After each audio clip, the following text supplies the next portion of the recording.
I once responded to a call of a possible breaking and entering. A young woman living alone called in fear, saying that she came home to find a broken window downstairs, but nothing seemed to be stolen, and she couldn't find anyone inside. But then, when she went upstairs to bed, she thought she could hear footsteps moving around downstairs. Her call disconnected shortly after she said that, and the woman wouldn't pick up to any of the attempted callbacks. I took the call and arrived at the little house. I went to knock on the front door, and after a minute, I gave it another set of knocks and pressed the doorbell. After another minute, I tried one more time, this time banging really loudly and ringing the bell again. When there was no answer this time, I decided to inspect the house. I walked around the house and found the busted window. It was a window big enough to crawl through with ease. I stuck my head into the dark house and yelled, "It's the police." It was silent. I radioed to dispatch that the house seemed silent. More officers were en route, but I didn't feel right waiting around in case there was someone truly in danger in the house. I radioed that I'm going into the house through the window and then climbed through it. I stepped over the shattered glass into the kitchen. I drew my gun and started walking through the kitchen, hearing the glass crunching below my boots. I shouted into the house to make my presence as a police officer known to anyone who was inside. I didn't hear any footsteps, so I went upstairs, as the woman on the phone told dispatch that she heard footsteps downstairs. That would mean her bedroom was upstairs. I wasn't trying to be too quiet as I went up the stairs, but I also wasn't stomping around. I didn't know what to expect if someone with a weapon was in the house or if the woman was just alone in bed. I said, "Ma'am, it's a police officer. Are you here?" I heard back a soft female voice from upstairs saying, "Yes." I followed the voice to one of the bedrooms where I saw a woman sitting up in her bed under the covers. She looked at me, and I asked if she was okay. She said she was fine. I noticed a slight tremble in her voice. I kept the lights to the bedroom off as I looked at her. There was enough natural moonlight in the room that I could examine her facial expression. She looked distressed. I told her I was responding to her phone call and then asked her why she hung up and didn't pick up the callbacks. She stuttered and said, "No one is here." I caught on to what was going on. I looked at the closet and made a slight head nod to her. She very slightly shook her head no. I looked down under the bed and pointed, and she shook her head yes. The weight of the pressure of what to do next was 1,000 pounds. The best idea I came up with on the spot was telling her, "All right, ma'am, I just need you to sign this report form stating that I was here and there was nothing unusual." She said okay and got up from the bed and came over to me. When she was close enough, I pushed her out of the room and then drew my gun and yelled, "Come out from under the bed." I was still shook when I saw a dark figure actually slowly coming out from under the bed. I said, "Hands first and drop any weapons." I heard the clank of something drop to the floor, which turned out to be a gun. A middle-aged man in all black clothes stepped out from under the bed with his hands up and made the arrest on the spot and brought him outside, right around the time the other officers were arriving. The woman had hung up the phone on the police when she thought the footsteps were upstairs, and she didn't want the intruder to hear the audio from the phone call. This was also why she didn't pick up the phone because, by this point, the intruder had entered the room and had her at gunpoint. Since the police were already coming, for whatever reason, instead of fleeing the scene, the intruder threatened to shoot the woman if she made a sound. When the police came, after I had rung the bell, he hid under the bed and told her to pretend he wasn't there.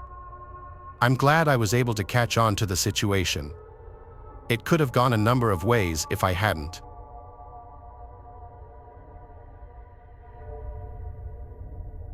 This happened in the summer of 2013, back when I was an on-duty police officer. I've been in the police force for several years, and you'd often have to respond to calls you didn't want to. This ultimately led you to see and hear some disturbing things you couldn't even imagine. I've dealt with many different calls that range from abusive exes to full-on crime scenes. However, there was this one call I would never forget, and it was actually the call that made me quit.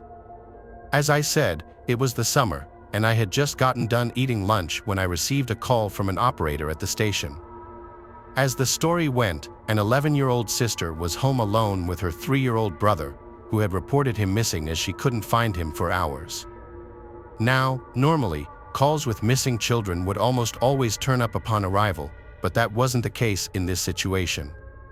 My field training officer and I had arrived at the house where the call was made and had begun searching the house. We went through rooms, checked under beds, in closets, and even outside with our canine. We basically tossed the house upside down but were unable to find the brother. I'd say after a good hour of searching, my field training officer and I decided it would be best to wait before gathering a search party. However, that was until I was walking around the backyard when I noticed something strange at the bottom of the pool. As I got closer, I immediately took off my belt and dove into the water to retrieve the kid we had been looking for. I began to perform CPR while telling the field training officer to call for an EMT, but after a few looks at him, it was already clear that he was deceased. The sister was a mess, which made me start to sob as well, knowing that I couldn't save him in time. For the whole day, we pretty much comforted the sister and her parents to help them get through this. As it turns out, the kid was trying to reach for a pool toy that happened to be in the water. This ultimately resulted in him reaching too far, causing him to fall over into the pool. The crazy part was that he had just started swimming lessons with his parents, which only added to the pain. The following week, I quit my job as a police officer on the spot as I simply couldn't get my mind off of that call. I knew if I were to stay, I'd likely get more calls like that down the road. It was only a matter of time. Calls with kids are the worst, especially if they don't have a happy ending. For God's sake, please don't leave your kids home alone, especially if you know they get easily distracted. I hope you use my story not only as a lesson but also as a message to understand what police officers go through. We all have this perception of police officers arresting the bad guys and protecting our communities. While all of that is partially true, there are also the calls that are never talked about. That call I responded to is definitely one of them.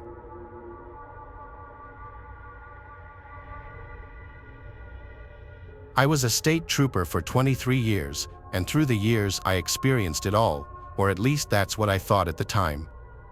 This happened quite a few years back. I was on night patrol on an interstate at about 3:30 a.m. Now, I don't know if you guys know what the show Cops is, but basically, it's where cameramen would follow around real cops filming everything that goes down. The episodes would consist of a compilation of the most interesting clips. The show's insanely popular, but unfortunately, nowadays, new episodes are no longer made. Back then, however, I was lucky enough to actually be featured on the show. Even though I didn't show up in many episodes, I still thought it was really cool. This night was one of the nights I had a cameraman following me around for the show. I remember his name was Joe, and he was honestly a pretty down-to-earth guy. Anyway, I would usually have my car parked near a bush to hide myself from the view of oncoming speeding cars. But at this hour, I didn't really ever try to hide too much. I remember we were just driving down the interstate. No, I didn't work in the best area. There were a decent amount of abandoned buildings visible from the road. Because of this, I adopted into my nightly routine to enter the parking lots of them as they were hotspots for drug activity. One, in particular, was an abandoned gas station building. The exit from was coming up, so I figured I might as well check it out. Ben started filming, and as we pulled up, we could both clearly see a flashlight moving around in the building.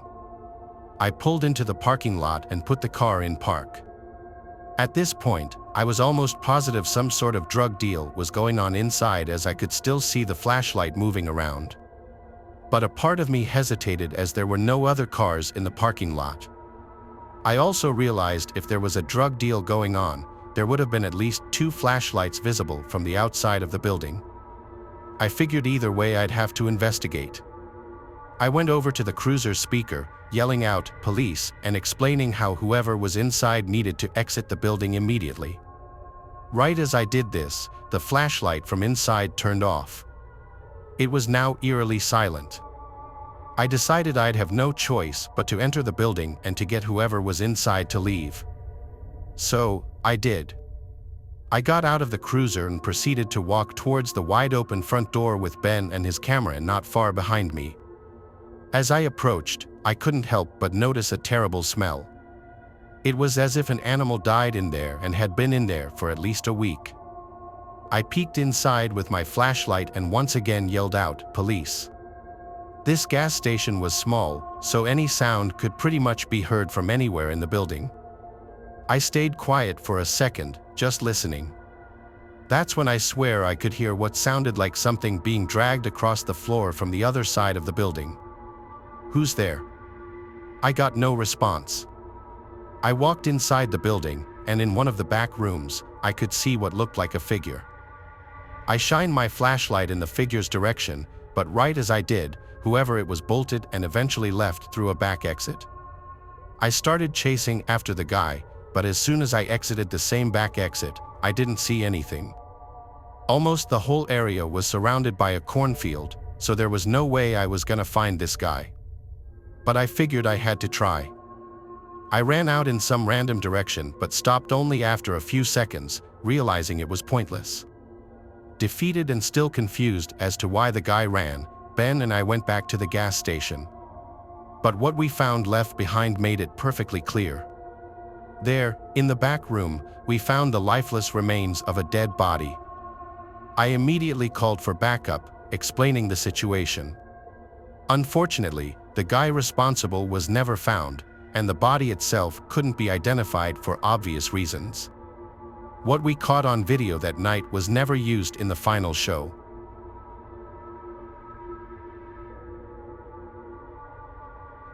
I've been a police officer for a small town for about 10 years. Overall, it's been a stressful but rewarding job, not because of the pay, but because you know you're doing something right for your community. The town I worked for was a small town, which is one of those towns right on the beach beside the Cape. It has a population of around 4,000 people, and I'd normally never get any calls as the town was known to be one of the safest. The most you'd ever get was the occasional robbery or break-in, but that was about it. However, as the saying goes, you don't know what tomorrow will bring. That quote is the exact definition of what happened one spring. This is one of the creepiest and most unexplainable calls I've ever been on that nearly made my stomach drop. This happened in April 2020, where I had been monitoring the roadways when I got a call about hearing screams coming from the beach. This was weird, as I'd never gotten a call from the beach. I figured it was a report that someone had gotten bit by a shark and needed assistance. We get a lot of sharks that come around this time of year and sometimes have to close off the beaches. Needless to say, I got dispatched over to the area of the beach where I saw a bunch of beachgoers filming and pointing at something in the water. I got out of my patrol car and walked up to the people watching this thing bobbing around in the water. From my perspective, it looked like a small buoy, but as it got closer, I came to the realization that it was the head of a person. Whoever it was clearly unconscious as the waves pushed this person to shore. The second they did, I was immediately filled with a sense of dread and confusion. It was the body of a man who appeared to be in his early 20s, wearing cargo pants and a leather jacket. There was no blood, no signs of hypothermia, or anything that could hint as to how he died. In fact, it seemed like he'd been dead for at most a day or two. I told everyone to step back while I performed CPR, just in case he was alive. However, there was no pulse, and that was when backup arrived along with a detective. Now this is where things really start to get weird. At one point, we searched his jacket and in one of the pockets was a small Ziploc bag of some type. Inside was what looked to be a folded piece of paper with letters written on it. Once we unfolded it, we were all baffled by what the context of the page meant. It was all just a bunch of letters and symbols scrambled together on separate lines of the paper. Only then did we realize that what we were looking at was some sort of cipher. It looked like total gibberish to the naked eye, but we knew there were people in the FBI who specialized in cracking codes and riddles. Many of us who were on the scene that day believed that whatever the cipher meant could possibly give us a hint as to what actually happened to this man. At that point, we obviously had to close the beach and even enforce a curfew in this section. The body was recovered, and an autopsy was later performed. The creepy thing was that the autopsy couldn't identify what actually killed him. Eventually, the town ruled his death as being natural causes from the ocean. Not too long after, a lot of crazy rumors started to spread around the town. Some speculated that he had drowned, others believed he was murdered, and there were even some who thought Satanism was to blame. This led many people to believe that there was a serial killer in the town who lived by the beaches. Another theory was mentioned that this incident was somehow connected to the Lady of the Dunes case. For those of you who don't know what that is, it's a similar case that occurred in the same town in the 70s. While there was no evidence of the two cases being linked, we couldn't take the risk of a killer nearby, which is why the beaches were closed. As far as I know, the FBI and forensic analysts have yet to decipher this code and what it meant.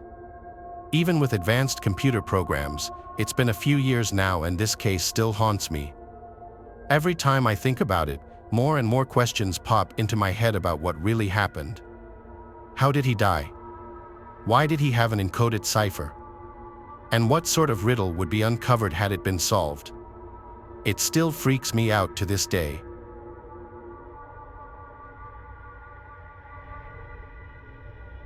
I'm a police officer in South Italy. I've been doing this since I was 22. For the most part, it's not as exciting as it's cracked up to be. Not a whole lot happens in my county. Usually, the worst calls are disturbance calls or an occasional shoplifting, with something a little more serious sprinkled in there once in a blue moon. I've done just about every possible shift there is. I did my time on the night shift, and there were definitely some weirder calls during the night shift than the day shift. But this one time, I was working the night shift, and I didn't get any calls. I was just cruising on a quiet road with no streetlights and woods on both sides. I saw the reflection of taillights suddenly approaching on the right-hand side of the road on the grass. As I got closer, I saw that the driver's side door was open. I started to veer onto the grass as I slowed down, fully planning on getting out to see if the driver needed assistance. I saw someone step out of the car, stand by the door for a second, then start to run into the woods. I radioed the codes for a suspicious person or vehicle, then got out of the car with my flashlight on and my hand on my holster, just in case. In this situation, I had to expect the worst. I got to the front door of the car and looked inside, half expecting to see someone else sitting there, but the car seemed empty. There was a seriously foul odor emanating from inside the car, though. It smelled like a rotting animal. I called out to the woods, asking if anybody's there and needs assistance, and I stepped to the tree line, waving the flashlight around. I went back to the car to take a closer look inside the passenger side. There were multiple bloody tissues and paper towels on the floor on the passenger side, as well as the rear seats. They were soaked in blood. The entire papers were dark red. At some point while looking inside the car, I heard footsteps inside the woods. I spun around with my flashlight and yelled, "Come out of the woods." I didn't see anyone. Someone was hiding in there, and that was confirmed when I heard a deep voice somewhere beyond the trees and shrubs. I had no idea what the voice said. I responded, saying, "Show yourself, are you hurt?" I prepared to unholster my gun as I walked a little closer. I repeated myself, asking, "Are you hurt?" No response. The voice I heard before didn't sound like a person in pain, bleeding out. Additionally, why would they run into the woods upon seeing a police car? Something was way off. I went back to the car and requested assistance. I noticed, as I investigated the car further, that it had no plates. When I went back inside the rear, I found something that made me almost puke from shock. There was something heavy wrapped in bloodied paper towel. I unwrapped it with my gloves on to find a severed hand. It took me a hot second to realize what it was because it was completely dark red, soaked in blood. Now, this situation went from a 5 to a 10. I radioed that there was a possible murder and needed backup. I now put my cruiser's lights on to help other officers more easily identify my location. When backup arrived, we did a thorough search of the woods, looking for possible blood trails. Nothing, though. There were not even any blood trails leading from the car, which meant that the hand and blood on the tissues I found may not have been from the person who I saw run into the woods. Eventually, the K9 unit had to come and search for the person. Hours upon hours went into the search, well past dawn, turning up nothing. The vehicle was taken into custody. It had been reported stolen by a resident of a nearby town, who said he had no idea who could have stolen his car.